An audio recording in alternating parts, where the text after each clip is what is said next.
Hi guys, welcome to another episode of Desert Knits. This is episode number 15, and it is July 31st, 2016. Thank you for joining me today and spending some of your day with me. I really enjoy sharing all of my knitting and spinning projects and experiments with people who appreciate seeing what I'm doing. I'm Laura. You can find me all over the internet as loraclare or laura.claire, and I also blog at desertknit.blogspot.com. So, to get right into things, I have works in progress and no finished objects at all. Yeah, I didn't finish anything. Even though I was sick all week. I felt like doing nothing, so I didn't really do anything. I think that I combed maybe half an ounce of fiber even. I did almost nothing. Anyways, the pair of socks that I showed you in the last episode, I am still working on those. I didn't get much further at all in knitting them. I turned the heel and did like 4 or 5 rounds maybe. We went up to the dog park with Molly and I sat at one of the benches in the shade and did that. So I think we were up at the dog park for about a half hour, 45 minutes before we decided that we were done. It was too hot for us and Molly was exhausted. She was laying in one of the pools that they have up there. So I didn't even grab them to show you because I haven't really made enough progress to update you on it. I mean, I just did another inch and a half or 2 inches worth of knitting. I am still working on combing my gray Romney fleece. You can see I have a little basket full of it so far. I haven't weighed all of this fiber to see how much I actually have done, but the bag that I keep the fleece in, the garbage bag that I keep the fleece in, is decidedly less stuffed than it was when I started combing the fleece. I am trying to get at least a few ounces done every week. One of these things is between 10 and 12 grams typically, so it doesn't take too long to get a couple ounces done. It's just a matter of doing it. Yeah. I am also still working on my Inglenook Fibers Princess Bride Sicklebats. I got quite a bit of progress done on this. I'm almost done. I only have this much left to spin. I absolutely love how all of these colors play together. And yes, there's blue and yellow and purple and light blue, teal. I absolutely love how all of these colors play together. And you end up with a dark green fiber, just because of the way that the colors interact with one another. So, this is the current little bit of fiber that I have left to spin, and then I'm going to wind each of the things off, each of the cops off of my spindles, and fly them back on themselves and make them into 2-plies. This is actually something that I have to finish before the 15th because I'm going to enter this yarn in the fair this year. I figure I will enter this yarn, I will put my Coopworth that I finished in the fair, and a couple other spinning projects that I've done, and then some hand knit things, and yeah, there will be a blog post about it when it gets closer to the fair, and then if I win anything, I will show off my little ribbons on a future vlog thing. So, last time I talked about what in the world am I supposed to do with the waste from combing. So, sorry, I'm not prepared, apparently. So, I actually, a couple nights ago, got out my hand cards and my bag of combing waste. And you'll remember that I made a little sample card for the combed Coopworth. Well, I decided to spin up a little sample of carded waste of the Coopworth. So the waste was interesting to spin. I only made one prologue. I didn't do a huge sample of it. Sorry.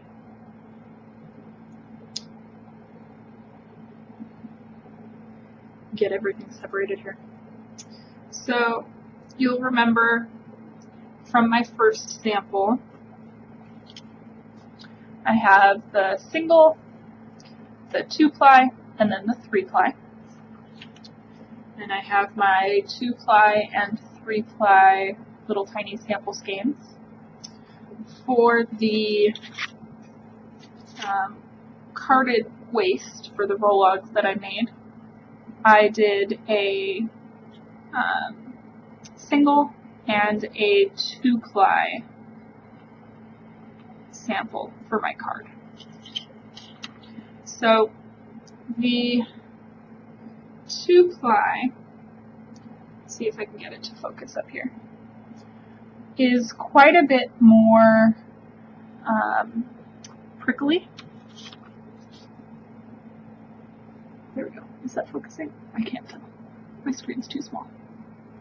So it's quite a bit more prickly and rough. It wasn't as pleasant to spin. It wasn't as like floofy and spongy and smooth, I guess. So you can see a difference between the two. I am actually getting some pictures together, and I'm going to write up a more in-depth blog post about this. But you can see on this side, the one that, in my opinion, doesn't look as nice, is the combed waste. And then on this side is the carded top that I did.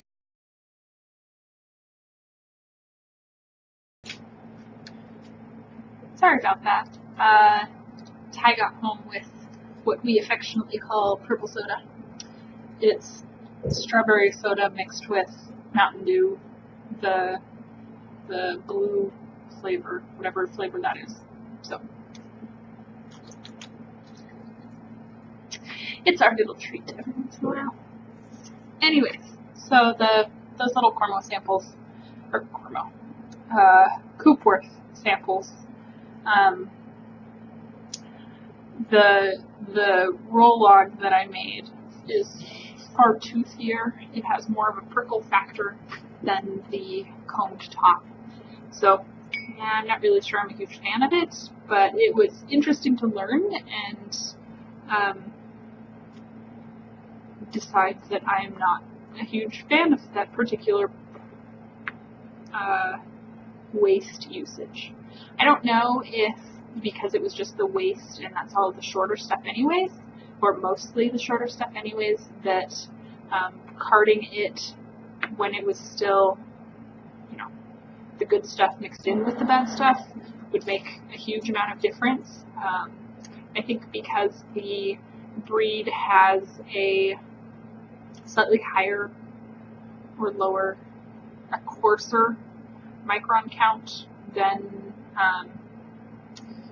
Romney or Cormo, Merino, that kind of thing, those breeds.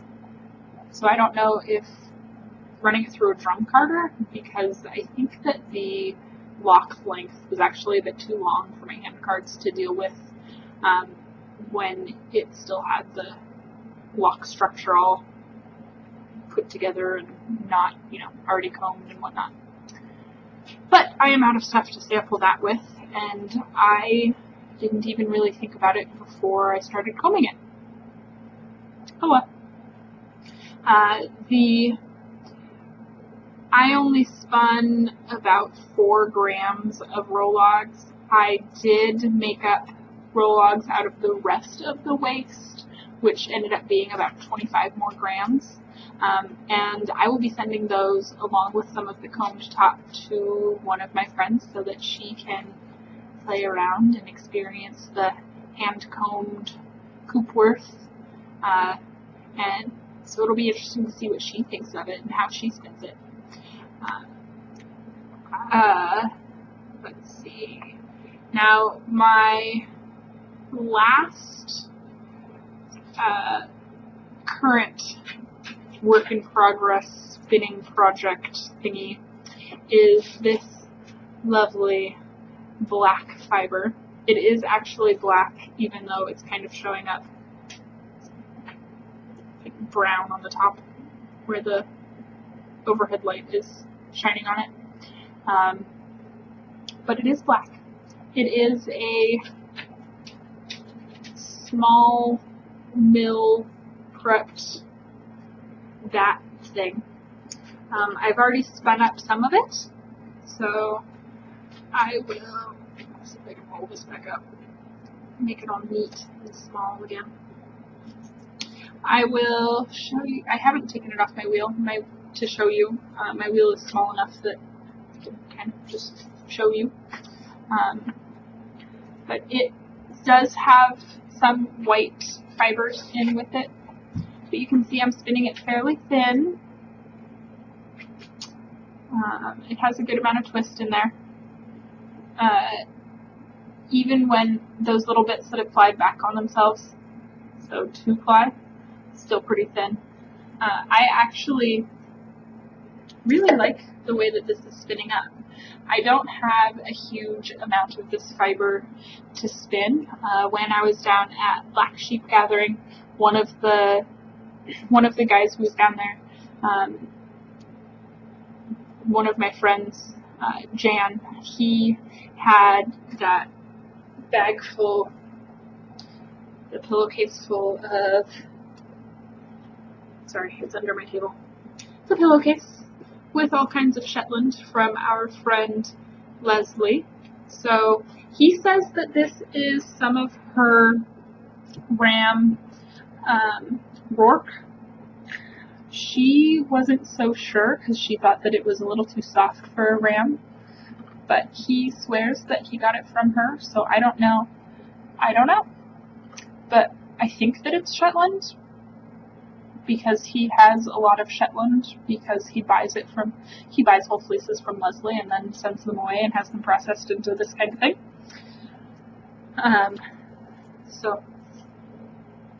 And I didn't get a total weight on how much of this black that I had to spin before I started spinning it, but I think I'm about halfway through, and I'm pretty sure that there's about 70 grams. So it's not a huge amount of fiber, but it is taking me a while to spin just because I am spinning it lace weight. I mean, where's the end?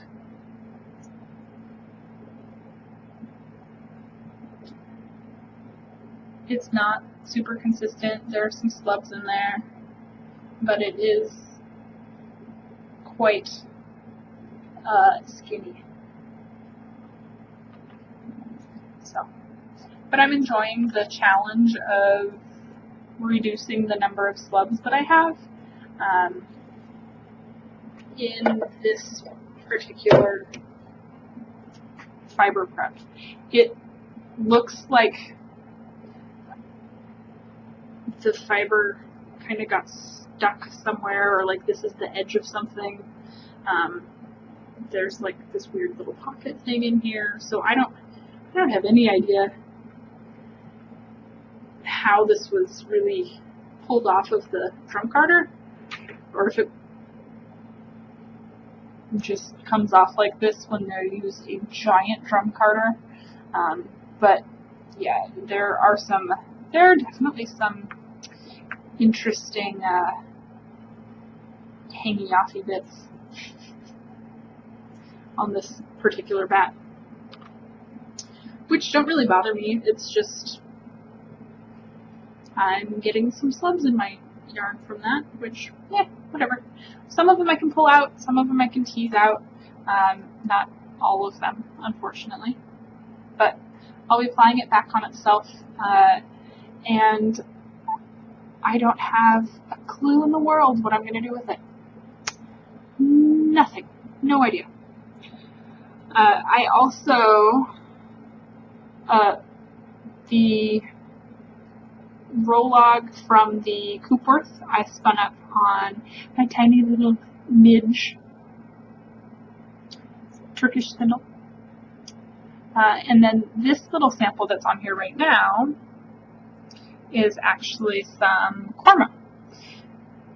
The Cormo, my friend Barb, while we were down at Black Sheep, she bought a Cormo fleece for us to split. So I got some, Barb got some, Leslie got some, and Jan got some.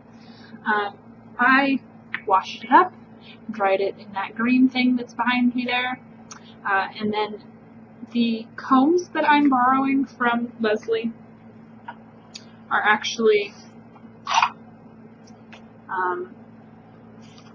5-hitch, I think they call it, but there are 5 rows of teeth on the combs. The Cormo fleece, the staple length is like twice this. So the staple length, yeah, I can't comb the Cormo with these combs. These are not the proper size combs for this particular fleece. So, that said, I decided to card some and make a little roll-log and see how that spun up. I actually really enjoyed this little roll-log that I spun from the Cormo. Let's see if I can. It's fairly thin, yeah, but it's really even for what I was expecting.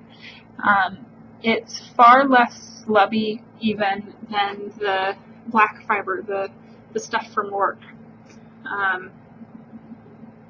I don't remember if it was Barb or Leslie who told me that Jan had carded some and told them, don't card this Cormo, it will get neps like crazy, and he apparently was having some issues with the Cormo and the cards.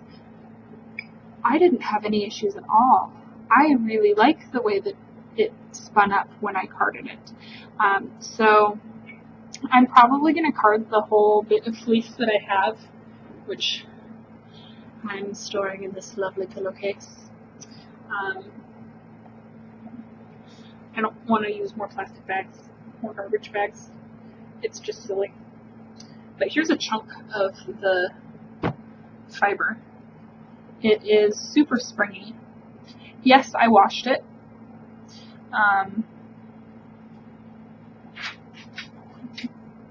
I did leave a little bit of, probably a little bit more lanolin than Leslie would have left in it if she'd washed it with me. But I really like the way that it feels this way. Yeah, so it works for me. It spins well. Yes, there's a little bit of vegetable matter in it, but not a whole heck of a lot. And I was actually surprised there's not a lot of second cuts or dirty bits in this at all. You can sort of see some of that crimp in that fiber there. yeah, I'm very happy with this Cormo. And I will probably have to get more Cormo when I have a set of combs that can handle the Cormo. Because the combs that I have can't do the Cormo. So I will be making Rolags out of that and spinning it. I want to finish combing more of my Romney before I start carding the Cormo. Just a personal goal, because I have so much Romney now that I want to make some progress and get the garbage bag of Romney a little bit smaller before I start on another fiber prep project. I'm pretty sure I mentioned this earlier, but I will be posting a more in-depth breed study kind of post to my blog for the Coopworth later in the week. I'm thinking Tuesday. So keep an eye out for that. There will be some good pictures, some good comparisons. You'll be able to see better the structural difference between the combed and carded Coopworth samples that I spun up. Yeah. Now, in this lovely green thing behind me here, you can see that I have some drying out flowers. So these are Black-Eyed Susan flowers that I actually picked at a local park. I did not decimate the plants by any means. There are bushes and bushes and bushes and bushes and bushes of these plants there. So I cut the tops off of some. I half filled a grocery bag because I want to try dyeing the Coopworth that I just finished spinning with the Black-Eyed Susan flowers. I have this book. I got it out of my personal library. I checked this book out from the library, and I read it. I really like this book a lot. It has whole tables of if you use this particular plant and these different pieces of the plant and use this mordant and this kind of color retrieval processing, heat, solar dyeing, decomposition, that kind of thing, you will end up with this kind of color, which I thought was that's awesome. I love the way that this book breaks it down. And they have different chapters, so if you want to try and make some of the more orangey colors, it'll break down how you get those colors from different plants. One thing that I did notice about the book, yes, it says American native plants. It seems to be a lot of plants from Texas, Oklahoma, New Mexico, plants that are more commonly found in the South and the East Coast than in the Pacific Northwest, which is where I am. So I don't think I can find some of these things. So, yeah, not really sure. I'll try it. I'm going to check this one out. I haven't started reading it yet, but it's by the same person who did this one. So it's probably going to have some information overlap, but I think it'll be interesting to read and learn from. So, yeah. I am going to do this project next weekend. I work extra hours this week, so I'll probably start my color retrieval from these particular little blossoms on Thursday night, and then I will let it sit and sit and sit and sit in the water and get all of the color out of those. And then I will dye it probably Saturday, because I haven't mortared that yarn yet. So yeah, it'll probably be Saturday. And yes, I'm going to share that process in a blog post as well when it happens, which is hopefully next weekend. So now I come to the running portion of my blog. I did not run at all last week. At all. I got sick. I think I had strep throat. No, I did not go to the doctor. No, I did not take any antibiotics. I started getting sore throat on Saturday. When it wasn't too bad, I was just like, oh, well, I'll sleep in. I won't run today. I'll take Sunday off. I'll be better on Monday, and I can just do my normal running routine then. Well, that didn't happen. It got to be so bad that I didn't want to drink water because it hurt to swallow water. So I drank tea all week with honey because that was more gentle. It was softer on my throat than anything else. Ty made pizza a few times. I almost couldn't eat the pizza because the pizza sauce that he made was too acidic, and the dough, I couldn't get it chewed down enough for the crust. I couldn't get it chewed down enough to make it easy for me to swallow. It hurt. It was bad. So obviously, with the talking, I am feeling a whole heck of a lot better now. I am planning on taking a couple more days off, but I will be running again by the weekend. This puts my training behind the schedule by quite a bit, which is, I'm not happy with it, but it is what it is. I talked to my mom about it, and I don't have to do this race that I want to do that's here in town. I can always do this particular race next year. I can keep training, and instead of doing a full marathon, I can train for one of the ultra marathons that happens very early in the year next year around here, or I can travel a little bit further away and do a full marathon a little bit later in the year. Yeah, I don't really know. I haven't decided yet. I'm going to see how training goes, where I get to, and maybe I'll run it, maybe I won't. I'll keep running either way. So, yeah, not really sure. Anyways, I think that brings me to the end of what I wanted to share with you guys today.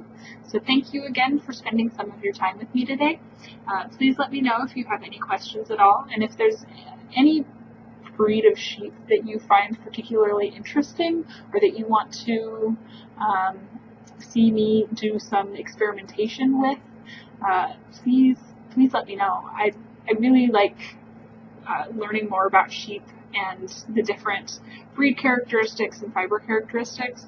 So if there's a breed of sheep or a fiber source that you have used and really enjoy using, I would like to know about it, because I want to try it out too.